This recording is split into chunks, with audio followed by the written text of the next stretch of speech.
No niin, täällä sitä istutaan Koirakallion koirametsässä ja tässä päätettiin lähteä vähän metsään. Niin istu nyt alas. Mä tuun sinne pois. Mä viittin mennä tuosta kato kairamaan torppaan koko kameran. Niin, sano vaan, missä me ollaan? No me ollaan kuule Uudessa Kylässä tässä Nastolassa ja Koirakallio. Tää on niinku koirametsä. Niin me päätettiin nyt Maikun kanssa aloittaa tää homma nyt sillä tavalla, että me tultiin vähän tällaiselle metsäretkelle. Joo. Ja hyvä syy tulla metsäretkelle on, että koira saa juosta vapaana. Kyllä, tää on varattu vaan meille. Tää on tämmönen yksityinen. Nää on ihania nämä tämmöiset, kun sitten tietää, että on turvallista olla.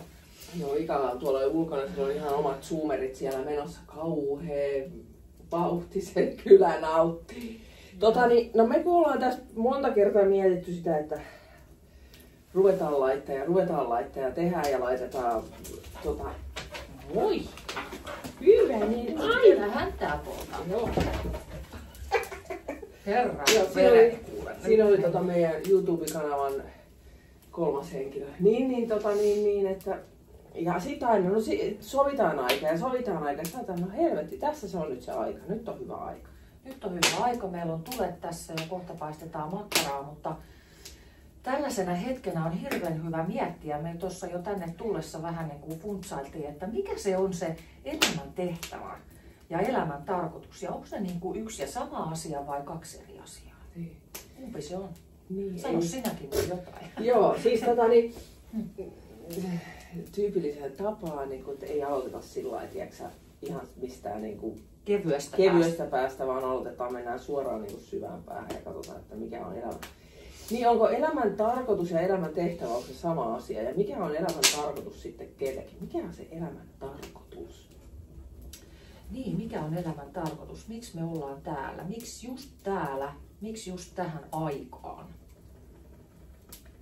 Mä tiedän mun elämän tehtävän, se on kaarisilta. Jokainen voi sen kaarisiltarunon etsiä käsiinsä ja lukea ja ajatuksella ja miettiä, mitä se tarkoittaa. Se on mulle tullut vuosien mittaan selväksi, hyvinkin selväksi, että se on mun elämän tehtävä. Ja sitten toinen, mistä me puhuttiin tuossa matkalla, oli se, että tietyllä tavalla mä ainakin koen olevani henkisessä palkkatyössä. Mitä sä käsität? Mä oon niin kuin ajatellut, että mä oon henkisessä palkkatyössä ja palkka maksetaan mulle sitten niin kuin toisella tavalla. Niin, se on vähän niin kuin... En mä tiedä. Ehkä sitten se, että mä saan sen palkan, kun mä siirryn ajasta ikuisuuteen. Tuo on kyllä niin kuin huima se, että olla niin kuin tavallaan palveluksessa. Niin. Mäkin olen ollut palveluksessa ja kaikki duunit tähän niin kuin sen jälkeen, kun mä läksin pois niin kuin varsinaista palkkatyöstä Suomessa, niin kaikki on ollut sillä henkistä ja niin kuin eläinten kanssa ja muuta. Ja niin kuin, kuinka se sanookaan se yksi Palmun Annu-sana, että ollaan niin kuin luojalla töissä? Niin, eli just tämä ajatus, että minne haluat minun menevän, mitä haluat minun tekevän, mitä haluat minun sanovan ja kenelle. Niin. Että ollaanko me sitten niinku sellaisessa vähän niinku korkeammassa johdatuksessa? Koska mikäänhän ei ole sattumaa. Joo, ei. Eikö se näin mene? No ei todella ole sattumaa. Siis jos ei olisi tapahtunut tätä eikä tätä, niin ei me oltaisi tässä nyt. Ei me oltaiskaan niin. Ja niin kuin mä ajattelen omalla kohdalla, kaikki niitä tapahtumat on ollut niinku, että on päätynyt jonnekin niin ihan helvetin suuria sellaisia, niinku, että ai taju meinaa lähteä. Joo. Et eikö niinku helpommalla voisi päästä? Kuka sieltä tuli? Oho, kato, kamerakin lähti menemään. Hyvä jestä, nyt tulee äitille kurapyykkiä. Ei haittaa pienet kurapyykit. Joo, niin Mäkin olen tehnyt eläinten kanssa töitä ja se on ollut niinku aina se kutsumus. Ja sitten niinku miettii tuossa, mikä se oli niinku se tarkoitus sit loppupeleissä sinne Costa Ricaan mennä. Totta kai mä opin siellä ihan hirveästi. Ja opin niinku siitä, mitä on olla niinku toisten ihmisten palveluksessa ja auttaa muita ihmisiä ja auttaa sitä tiimiä ja sitä ja tätä, niin sulla se nyt ei oikein niin ollut sellaisessa järkyttävässä mittakaavassa, mutta tavallaan silti järkyttävässä mittakaavassa, jos nyt näin voisi sanoa. Niin. Että sulla tulee niinku niitä niin sanottuja autettavia. Joo, niitä on siis, mä oon sanonut, niitä on tullut siis tää kuulostaa hyvin huvittavalta, mutta yksi ihminen sanoi, että hän tuo nämä kukat sulle turvaan. Siis kesäkukkia tuotiin talvehtimaan turvaan, niin kuin mulla on, mua nauratti siinä vaiheessa, että no kukista ihmisiin, eläimiin, että ihan niinku, siis sillä tavalla, että sit on niinku, sit on vaikea selittää, niinku ne vaan tulee. Ne vaan niinku tuodaan. Niin kuin minutkin. Niin. Lup. Joo, kyllä. Et sitten on niinku, en mä tiedä. Niin, että olisiko se siis vähän niinku sitäkin, että luottais nyt siihen vaan, että ne kaikki mitä sun täytyy, niin ne tuodaan sulle. Ettei tässä niinku lähdetäisi ylisuorittaa ja yrittää ja mitä pitäisi ja sinne ja tänne. Ja niin kuin nyt tässä nähtiin, että mä olin siellä ja jee, nyt mä oon täällä Kostarikassa ja sitten pam, mut tuotiin takaisin Suomeen. Joo, ja siis niin kuin mäkin, siis moni voisi ajatella, että voi että kun se nyt tuo Niinakin elää tylsää elämää siellä mettän keskellä, siellä on vaan koirien kanssa ja muuta. Voi kuulkaa, että siis ei ole paljon tarvinnut niin kuin etsiä. Että kyllä sinne, ne niin kuin tulee ne asiat ja tulee ne tilanteet, tulee ihan, oot sä missä tahansa. Hei, tätähän mä sanoin. Mä sanoin, että tää on hyvä juttu, mä sanoin Niinalle, että kun ihmiset ajattelee, että mulle ei koskaan voi tapahtua mitään pahaa, jos mä vaan istun kotona enkä menekään mihinkään. Hei. Kyllä ne tapahtumat tulee hei ihan kotiin.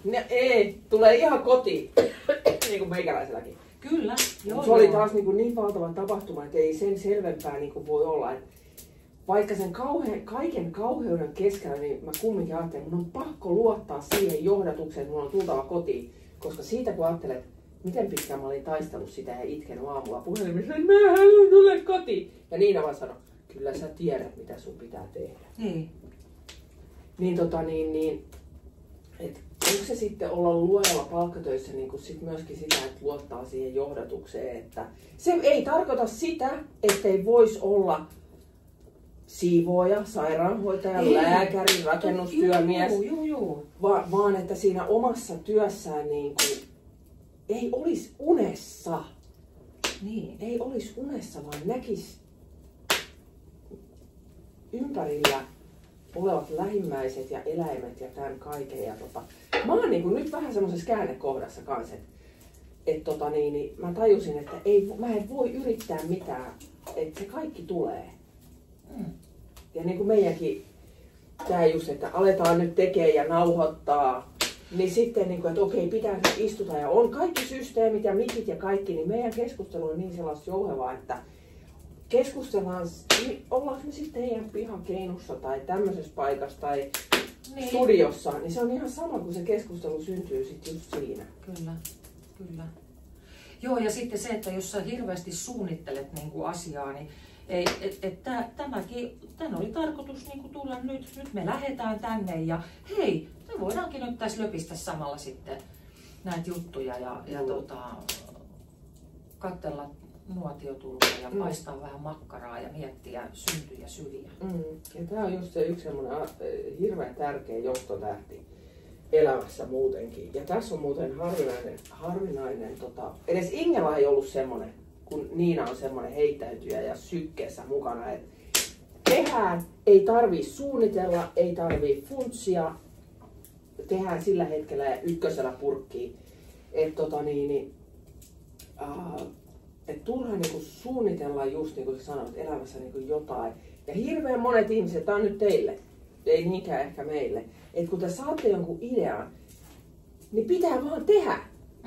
Yksi ensimmäinen askel, sä haluat kirjoittaa kirjan, sä haluat tehdä YouTube-kanavan, tai sä haluat puhua, tai sä haluat mitä vaan hankkia koiran, niin sun pitää tehdä yksi pieni askel sen eteen.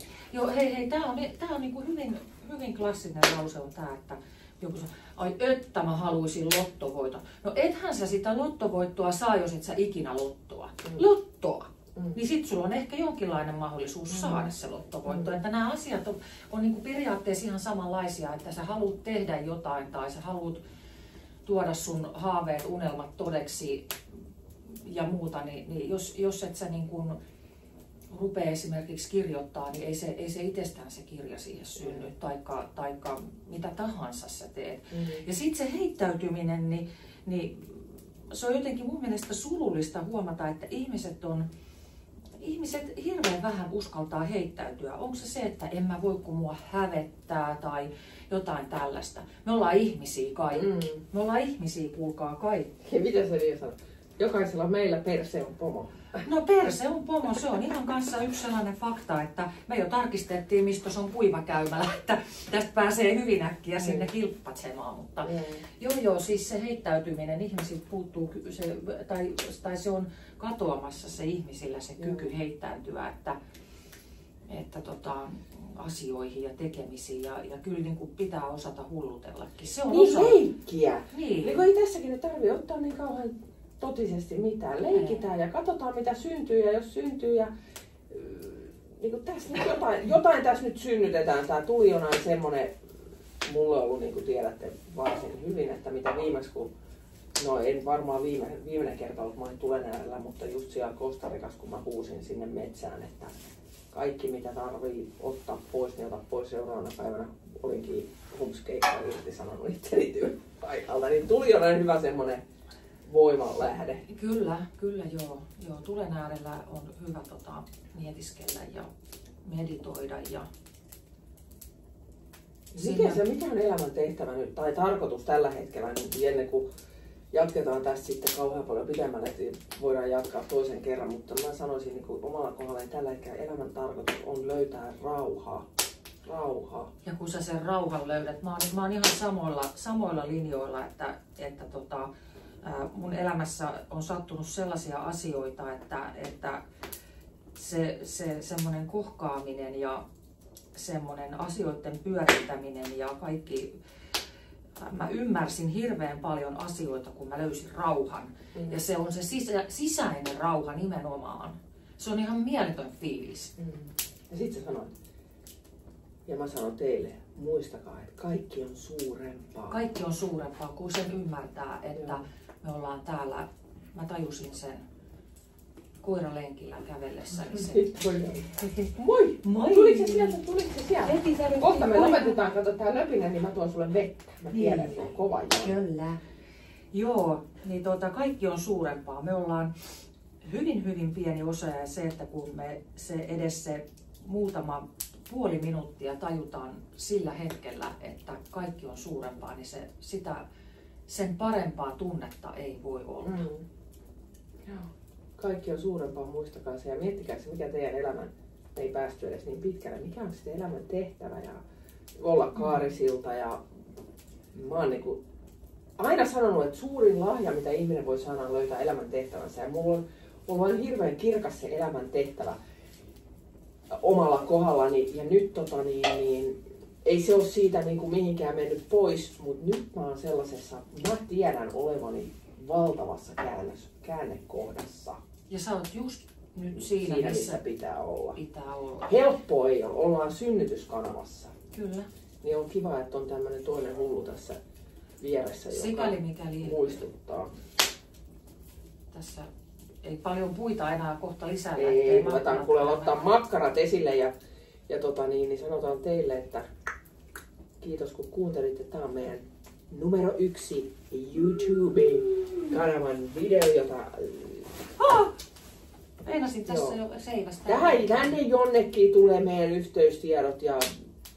Joo. Kyllä te tiedätte sitten. Niin... Halipa chui baat! Muistakaa heittäytyä.